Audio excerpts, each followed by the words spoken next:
உங்கள் எழுச்சி தமிழர் தொலைக்காட்சி.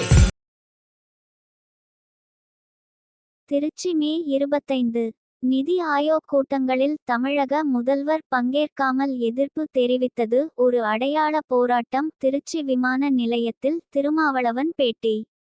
அரியலூர் மாவட்டம் ஜெயங்கொண்டத்தில் நடைபெறும் பல்வேறு நிகழ்ச்சிகளில் பங்கேற்பதற்காக விடுதலை சிறுத்தைகள் கட்சியின் தலைவரும் சிதம்பரம் நாடாளுமன்ற உறுப்பினருமான எழுச்சித்தமிழர் முனைவர் தொல் திருமாவளவன் திருச்சி விமான நிலையம் வருகை தந்தார்.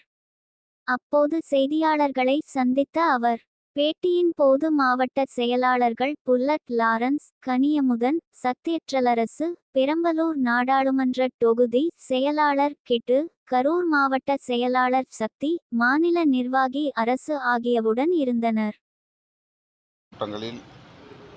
தமிழக முதல்வர் பங்கேற்காமல் எதிர்ப்பு தெரிவித்தது ஒரு அடையாள போராட்டம். அதுவே தொடர்ந்து நீடிக்க வேண்டும் என்பதில்லை. இந்த முறை முதலமைச்சர் அவர்கள் கலந்து கொண்டு தமிழ்நாடு அரசுக்கு ஒதுக்க வேண்டிய நிதியை ஒதுக்க வேண்டும், நிலுவையில் இருக்கிற நிதியை உடனடியாக வழங்க வேண்டும் என்று வலியுறுத்தியிருக்கிறார். இது ஒரு முதலமைச்சருக்குள்ள பொறுப்பு, கடமை. பாஜக அல்லாத பிற கட்சிகள் ஆளும் மாநிலங்களில் இந்திய ஒன்றிய அரசு ஆளுநர் மூலமாக நெருக்கடிகளை தருவது என்பதையும் தாண்டி அந்த மாநிலங்களுக்கு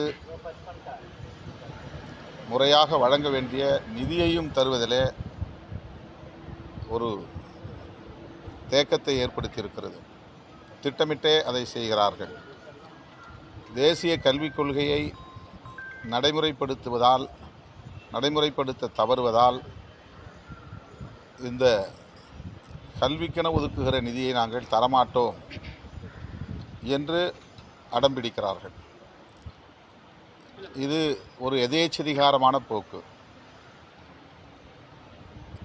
இவ்வாறு தடுத்து வைத்திருப்பதை அல்லது நிறுத்தி வைத்திருப்பதை தமிழ்நாடு மாநில அரசுக்கு ஒதுக்க வேண்டும், உடனடியாக அதை வழங்க வேண்டும் என்று இந்த கூட்டத்திலே முதலமைச்சர் வலியுறுத்தியிருக்கிறார். இது தமிழ்நாட்டு நலன்களுக்கு உகந்த ஒரு அணுகுமுறை. இதனை விமர்சிப்பது முற்றிலும் அரசியல் உள்நோக்கம் கொண்டது. வெள்ளை கொடி எடுத்துட்டு போயிருக்காரு தமிழக. ஏன்னா அமலாக்கத்துறை உதயநிதி ஸ்டாலின் அவர்கள் தொடர்பான இடங்களில் ரைடு நடத்துறதுனால ஒரு வெள்ளை கொடி எடுத்துட்டு தான் போயிருக்காரு. அப்படிதான் பார்க்கணும், இடி ரைடுக்கு பயந்து தான் போயிருக்காருன்னு ஒரு விமர்சனத்தை எடப்பாடி பழனிசாமி எதிர்கட்சி அந்த கருப்பு பலூர்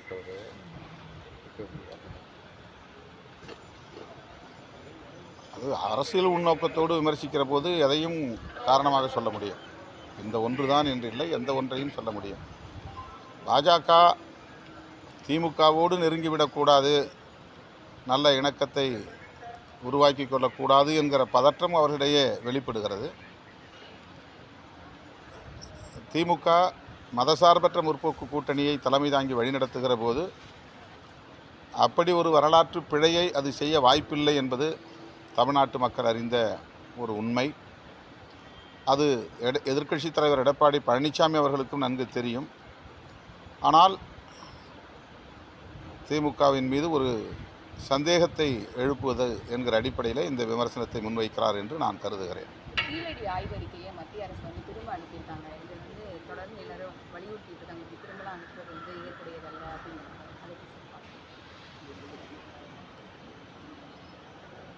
கீழடி ஆய்வறிக்கை என்பது கற்பனையான ஒன்று அல்ல, இட்டுக்கட்டி எழுதப்பட்ட ஒன்று அல்ல. வரலாற்று தரவுகளுக்கு முரணானவை அல்ல. அதில் என்ன அவர்களுக்கு ஐயம் இருக்கிறது அல்லது முரணான தகவல்கள் இருக்கின்றன என்பதை அவர்கள் வெளிப்படையாக சொல்லட்டும். அவ்வாறின்றி அதனை திருப்பி அனுப்பி திருத்தம் செய்து அனுப்புங்கள் என்று சொன்னால் எந்த அளவுக்கு அவர்கள் தமிழர் தொன்மை குறித்த புரிதலில் அவர்கள் பின்தங்கி இருக்கிறார்கள் அல்லது காழ்ப்புணர்வை கொண்டிருக்கிறார்கள் என்பதை உணர்ந்து கொள்ள முடிகிறது. தற்காலிகமாக இதற்கு அவர்கள் ஒரு தேக்கத்தை ஏற்படுத்தலாம். ஆனால் வரலாறு என்றைக்கும் வரலாறு தான், உண்மை எப்போதும் உண்மைதான். அதை எந்த சக்தியாலும் மறைக்க முடியாது. பல ஆயிரம் ஆண்டுகளுக்கு முன்னால் புதையுண்டு போன தமிழர் தொன்மையும் தமிழர் நாகரிகமும் இப்போது வெளிச்சத்திற்கு வருகிறது. ஆகவே புதையுண்டவை புதையுண்டையவாகவே மறைந்து போன கூடிய ஒன்றாகவே இருந்து விடாது. புதையுண்ட நாகரிகம் மீண்டு வெளிச்சத்திற்கு வரும் என்பதற்கு ஒரு சான்று கீழடி நாகரிகமாகும். தமிழர்கள் சாதியற்றவர்கள், மதமற்றவர்கள், நனி நாகரிகம் மிக்கவர்கள், உலக மாந்தருக்கு வழிகாட்டக்கூடிய அளவுக்கு அனைத்து துறைகளிலும் தனித்திறம் பெற்றவர்கள் என்பதை உணர்த்தக்கூடிய பல்வேறு தரவுகள் நமக்கு கிடைத்து வருகின்றன. அதிலே இன்றைக்கு கீழடி மிகவும் முக்கியத்துவம் வாய்ந்த ஒன்றாக இருக்கிறது. இதனை வட இந்திய புராணிக நம்பகத்தன்மை கொண்டவர்களால், புராணத்தின் மீது நம்பிக்கை கொண்டவர்களால், போலியான கதையாடல்களின் மீது நம்பிக்கை கொண்டவர்களால் ஏற்றுக்கொள்ள முடியவில்லை. இது அறிவியல் பூர்வமான ஒரு ஆய்வறிக்கை. இதில் யாரும் இட்டுக்கட்டி பொய் சொல்ல முடியாது.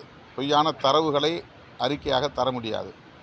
இருந்தாலும் வட இந்தியர்கள் வேண்டுமென்றே தங்களின் காழ்ப்புணர்வை வெளிப்படுத்தும் வகையில் இந்த நடவடிக்கையை மேற்கொண்டுள்ளார்கள். யூபிஎஸ்சி முதல்நிலை தேர்வுகள் வந்து இன்று நடக்குது. ஆனால் பல்வேறு இடங்களில் ஹிந்தியில் வந்து அறிவிப்பலகை சென்னை உள்ளிட்ட மாவட்டங்களில் வச்சுருக்காங்க. அதை நம்ம பார்க்க முடிகிறது. இந்த மாதிரியான போக்கு எப்படி? மறுபடியும் அவர்கள் யார் என்பதை அடையாளப்படுத்துகிறார்கள். இந்தியின் மீது அவர்களுக்கு இருக்கிற ஒரு வெறி, இந்தி பேசாத பிற மாநில மக்களின் மீது திணிக்கும் போக்கு தொடர்ந்து நீடிக்கிறது. ஒரு மொழி ஒரு கலாச்சாரம் என்பது இந்திய தேசத்திற்கு உகந்ததல்ல, அரசமைப்பு சட்டத்திற்கும் ஏற்புடையதல்ல. அதை திரும்ப செய்யக்கூடிய ஒரு அரசாக இந்த அரசு இருக்கிறது. யூபிஎஸ்சி தேர்வு மையங்களில் ஆங்கில அறிவிப்பு இல்லை என்பது அதிர்ச்சி அளிக்கிறது. மற்ற மாநிலங்களோட தமிழ்நாட்டில் தான் ஜாதிகள் அதிகமாக ஆளுநர் தெரிவிக்கிறது. தமிழகத்தில் இருக்கிற மாதிரி அப்படின்னா அந்த ஜாதியை ஒழிப்பதற்கு, ஜாதிய முரண்களை ஒழிப்பதற்கு ஆளுநர் என்ன செயல் திட்டம் வைத்திருக்கிறார்? வெறுமனே திமுக மீது குற்றம் சாட்டுவதற்காக இதை அவர் பயன்படுத்துகிறாரா? அல்லது உண்மையிலேயே சாதிய முரண்கள் கூடாது, சாதிய பகைகள் கூடாது என்று அவர் எண்ணுகிறாரா என்பதற்கு ஒரு விளக்கம் தேவை. அவர் இந்த சாதிய வன்கொடுமைகளை தடுக்க வேண்டும் என்றால் அதற்கு இந்திய ஒன்றிய அரசு என்ன செய்ய போகிறது, அல்லது அவர் நம்புகிற RSS அமைப்பு என்ன செய்ய போகிறது, அதை அவர் ஒரு அறிக்கையாக வெளியிட வேண்டும்.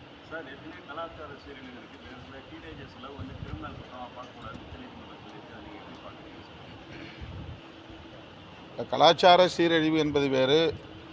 அடலசன்ஸ் என்கிற குழந்தை அல்லாத அல்லது முதுமை பருவ வயதை எட்டாத நிலையில் உள்ள அடலசன்ட் பீரியட்ஸ், இந்த டீனேஜர்ஸ், அவர்களின் பாதுகாப்பு என்பது வேறு.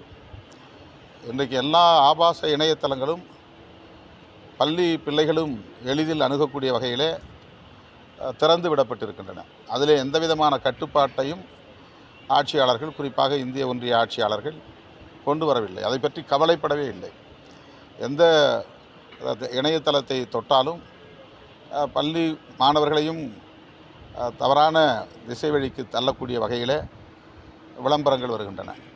அவற்றை கட்டுப்படுத்துவதற்கு அரசு ஆவண செய்ய வேண்டும். டீனேஜர்ஸ் என்கிற அடலசன்ட் பீரியட், அந்த பருவத்தில் உள்ள பிள்ளைகளின் பாதுகாப்பு மிக முக்கியமானது. அவர்களை குற்றவாளிகளாக்கி அவர்களை சிறைப்படுத்துவது, அவர்களின் எதிர்காலத்தை பாழ்படுத்துவது கூடாது என்கிற அடிப்படையில் உச்சநீதிமன்றம் அவ்வாறு சொல்லியிருப்பதை வரவேற்கிறோம்.